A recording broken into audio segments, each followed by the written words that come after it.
नमस्कार मित्रों, एक बार पुनः आप सभी का स्वागत है। पूर्व में हमने साकेत महाकाव्य का अध्ययन किया। उर्मिला के विरह खंड का हमने व्याख्यात्मक विश्लेषण किया। मित्रों, उसी क्रम में आज हम आगे के अंश की व्याख्या करेंगे। किस प्रकार उर्मिला विरह में व्यथित है, किस प्रकार वो नींद को बुलाती है, कोयल से मधुर वचन और चातकी से मधुर वचन सुनना चाहती है। इन्हीं बातों को, उसकी इस विरह वेदना को कविवर गुप्त जी ने किस प्रकार अभिव्यक्त किया है, इसी का अध्ययन आज हम यहां कर रहे हैं। तो नींद को संबोधित करती हुई उर्मिला क्या कह रही है मित्रों? आजा मेरी निंदिया गूंगी, आ मैं सिर आंखों पर लेकर चंद खिलौना दूंगी। प्रिय के आने पर आएगी, प्रिय के आने पर आवेगी, अर्धचंद्र ही तो पावेगी, पर यदि आज उन्हें लावेगी तो मुझसे तो तुझसे ही लूंगी, तो तुझसे ही लूंगी। आजा मेरी निंदिया गूंगी। पलक पाउडे, पलक पाउडे पर पद रख तू, तनिक सलोना रस भी चख तू। आ दुखिया की ओर निरख तू, मैं नौछावर हूं, आजा मेरी निंदिया गूंगी। मित्रों, हमने अभी पढ़ा लक्ष्मण जब श्री राम के साथ 14 वर्ष के लिए वन को प्रस्थान कर जाते हैं, अयोध्या में उनके विरह में उर्मिला की स्थिति दयनीय हो जाती है और अपने प्रिय की स्मृति में अपने प्रियतम के प्रति उस प्रेम को स्मरण करके और भी अधिक विरह से व्यथित हो जाती है। रात्रि के समय उन्हें अपने प्रियतम की स्मृति व्यथा पहुंचाती है। नींद का आगमन नहीं होता तो उर्मिला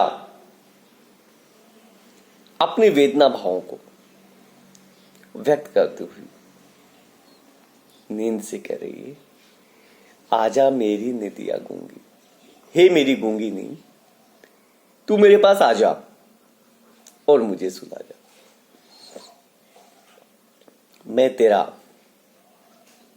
बड़े ही सम्मान के साथ, बड़े उत्साह के साथ स्वागत करूंगी और तुझे चंद्रमा रूपी खिलौना दूंगी। आ मैं सिर आंखों पर लेकर चंदा खिलौना दूंगी। हे मेरी निंदिया, तू आ जा, क्योंकि तेरा आगमन मेरे लिए स्वागत योग्य है। इसलिए मैं सिर आंखों पर रख करके तेरा सम्मान करूंगी, तेरा स्वागत करूंगी, तेरे सत्कार करूंगी और तुझे खेलने के लिए चंद्रमा रूपी खिलौना दूंगी। देखिए मित्रों, वेदना से ग्रसित नायिका, या यूं कहा जा सकता है उर्मिला की कितनी दयनीय स्थिति हो रही है। उसी क्रम में वो कहती है कि प्रिय के आने पर आवेगी तू। अगर तू आ जाएगी तो मैं तेरा बड़ा सम्मान करूंगी, तेरा मान करूंगी, तेरा सत्कार करूंगी। परंतु अगर तू प्रिय के आगमन पर आएगी, उनके आने के बाद आएगी, तो अर्धचंद्र ही पाओगी। अर्धचंद्र मतलब दोनों हाथों से गला दबाना। तो मैं तेरा गला दबा दूंगी, क्योंकि प्रिय के आगमन पर आने का कोई औचित्य ही नहीं है। मुझे आवश्यकता है इस वक्त, इसीलिए तो मित्रों उर्मिला निंदिया को बुला रही है। परंतु ऐसे समय में निंदिया का आगमन भी नहीं हो रहा है, इसलिए वो अपने मन के भाव को प्रकट कर रही है। अगर प्रिय के आगमन पर तू आएगी तो मैं तेरा गला दबा दूंगी, तुझे नष्ट कर दूंगी। इस प्रकार निंदिया का मानवीकरण किया है। पर यदि आज उन्हें लावेगी तो तुझसे ही लूंगी। अगर हे निंदिया तू आज आएगी और मेरे प्रियतम को भी तू साथ साथ लाएगी, तो मैं तेरा गला दबाने के स्थान पर तुझसे ही अपना गला दबवा लूंगी। मैं तुझे सिर आंखों पर रखूंगी। तो देखिए मित्रों, उर्मिला विरह में कितनी व्यथित है और प्रिय के आगमन के लिए, प्रिय के प्रति कितनी उत्सुक है। उसी क्रम में आगे क्या कह रहा है, आजा मेरी निधिया गोरी। कवि उर्मिला के माध्यम से कहलवा रहा है, या उर्मिला की व्यथा को प्रकट करता हुआ कह रहा है कि उर्मिला कहती है कि हे मेरी प्यारी निधिया तू आजा, मैं विरह में व्यथित हूं, मुझे विरह दुख दे रहा है, इसलिए मैं प्रतीक्षा रखता हूं कि तू आजा और मुझे गहरी नींद में सुला जा। पलक पावड़े पर पद रख दूं। उर्मिला कह रही है कि मेरे पलकों रूपी आसन पर तू अपने चरणों को रख करके आजा। अर्थात बड़ी सुखानुभूति के साथ, बड़े आनंद के साथ मेरे पलक रूपी आसन पर तू विराजमान हो जा और मुझे सुला जा। तनिक सलोना दस भी चख ले और तू इस सुखानुभूति का मधुर स्वाद भी ले ले, मधुर आनंद भी ले ले, अनुभव भी प्राप्त कर ले। तो ये सब उर्मिला नींद को संबोधित करते हुए कह रही है, आ दुखिया की ओर निरख तू। हे नींद, तू इस विरह से प्रताड़ित, विरह से दुखित, विरह वेदना से व्यथित, दुखी उर्मिला की ओर तनिक तू देख। मैं तेरे ऊपर न्यौछावर हूं, इसलिए तू मेरी तरफ देख। अगर तू ऐसा करेगी तो मैं निश्चित रूप से तेरे ऊपर न्यौछावर होंगी। हे नींद, तू इस दुखिया की, इस विरह से दुखित बेचारी के प्रति सहानुभूति कर और तू मेरे पास आ। तो मित्रों, इस अंश में कवि ने दर्शाया है कि विरह वेदना से प्रताड़ित किसी भी विरहिणी, या यूं कहा जा सकता है किसी भी विरही व्यक्ति को नींद नहीं आती है।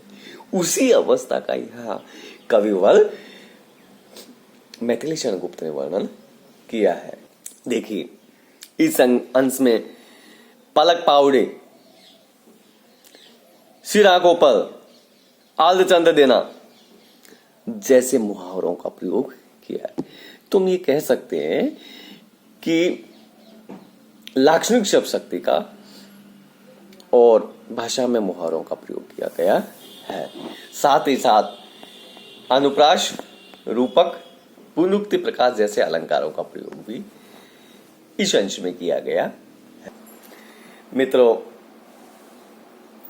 इस अंश में विरह की, वेदना की अभिव्यक्ति की गई। इसी क्रम में आगे क्या लिखते हैं गुप्त जी? गुप्त जी ने लिखा है, कहती मैं चातकी फिर बोल, कहती मैं चातकी फिर बोल, ये खारी आंसू की बूंदे दे, ये खारे आंसू की बूंदे दे, शक्ति यदि बोल, शक्ति यदि बोल, कर सकते हैं क्या मोती भी उन बोलों का तोल। फिर भी इस झाड़ी के झुरमुट में रस घोल। झाड़ी के झुरमुट का तात्पर्य होता है और मिला के अस्त व्यस्त जीवन। श्रुति पुट लेकर पूरी स्मृतियों खड़ी यहाँ पट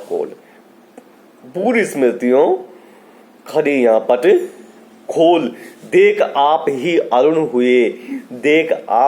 अरुण हुए उनके पांडु कपोल।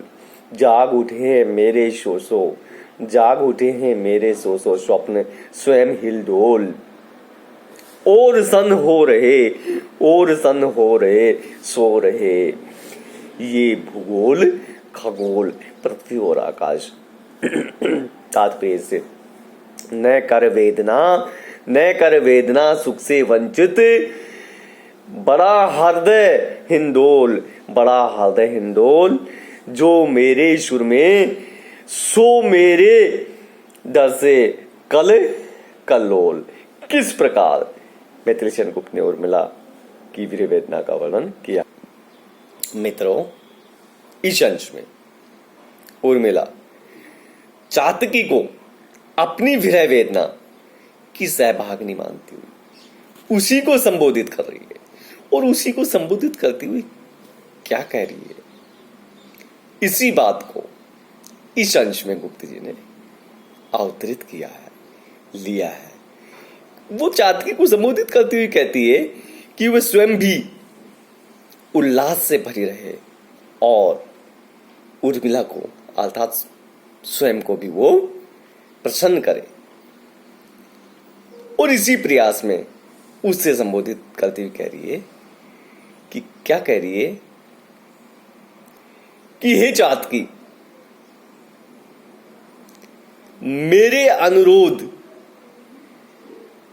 से, या उर्मिला ये कह रही है कि तू मेरे अनुरोध को स्वीकार कर और तू पुनः एक बार मधुर मीठी स्वर में बोलना शुरू कर दे, क्योंकि तेरे मधुर वचनों से, मधुर स्वर से सुखानुभूति मिलती है और पुरानी स्मृतियां ताजा होती है, जिससे कुछ समय के लिए मैं वेदना को, विरह को भूल जाऊं। उर्मिला कहती है कि मेरे आंखों से आंसू गिर रहे हैं और अगर मेरे ये आंसू तुम्हारे मधुर बोल का मूल्य चुका सके तो मेरा कहना मान लो, एक बार तुम मधुर स्वर में। उर्मिला कहती है, कर सकती क्या मोती भी उन बोलों की तोल। अगर मेरे ये आंसुओं को मोती से संबोधित किया, अगर तेरी मधुर बोल, तेरे मीठी बोलों का मूल्य चुका सके तो मैं तुमसे अनुरोध करती हूं कि तू एक बार पुनः मधुर स्वर में बोल। मित्रों, आगे उर्मिला क्या पसंद करती है, फिर भी इस झाड़ी के झुरमुट में रस घोल। कि मेरे इस झाड़ी के झुरमुट अस्त व्यस्त जीवन में तू पुनः रस घोल, पुनः तू मधुर स्वर में गा करके इस जीवन को सरस बना दे। अगर मेरे ये आंसू तेरे बोल का, तेरे मधुर वचनों के बोल को चुकाने में समर्थ है, तो तू मेरे इस अस्त व्यस्त जीवन को फिर से सरस बना दे। श्रुति पुट लेकर पूर्व स्मृतियों झाड़ियां यहां पटकोल। कि मेरी पूर्व अनुभूत की गई प्रणय भावना को फिर से जगा दे, उनको ताजा कर दो। इसलिए तू मेरे कान अर्थात मेरे कानों के विवर को खोल दो।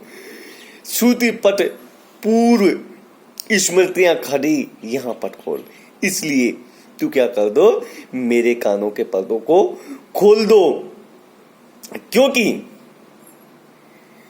कानों के पर्दे खोलने से ही मैं तेरे मीठे वचनों को सुन पाऊंगी। अर्थात यूं कहा जा सकता है, पूर्वानुभूत प्रणय वचनों को सुनने के लिए मेरे कान लालायित हैं। इसलिए हे चातकी, तू एक बार पुनः मधुर स्वर में मधुर वचनों के साथ बोल। हे चातकी, क्या कहती हो मिला? कहते हे चातकी, देख मेरे वनवासी, देख आप ही अरुण हुए हैं।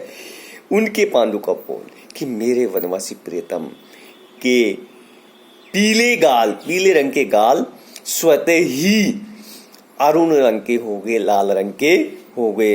क्यों हो गए? क्योंकि उनमें प्रेमानुभूति का आगमन है, प्रेमानुभूति जागृत हो गई है।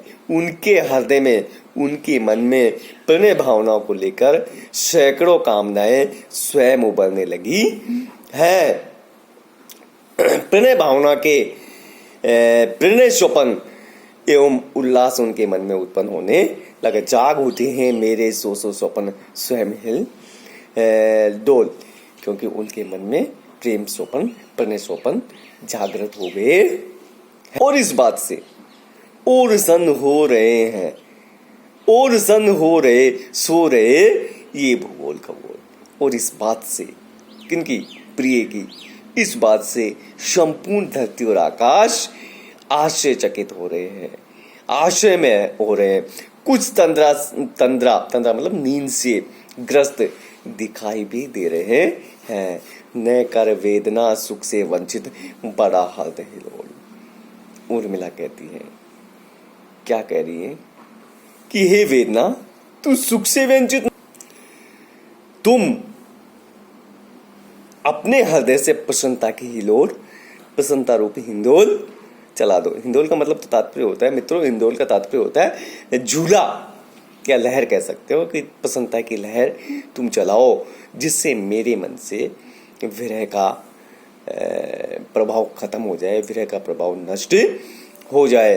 वेदना सुख का प्रसार निरंतर होने दो, साथ ही मेरे हृदय में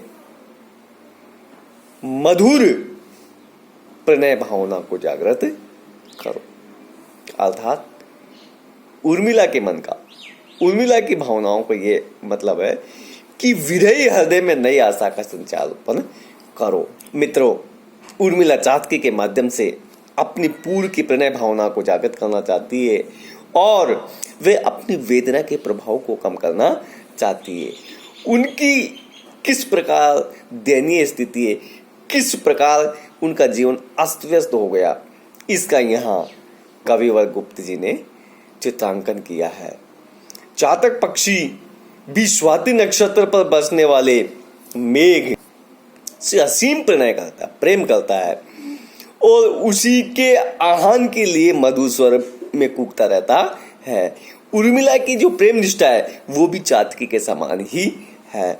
भाषा बड़ी प्रभावशाली है, की तत्सम प्रधान है, भावों के अनुकूल है। मित्रों, प्रकृति का किस प्रकार उद्दीपन रूप से यहाँ चित्रण किया गया है, बड़ा ही दर्शनीय है।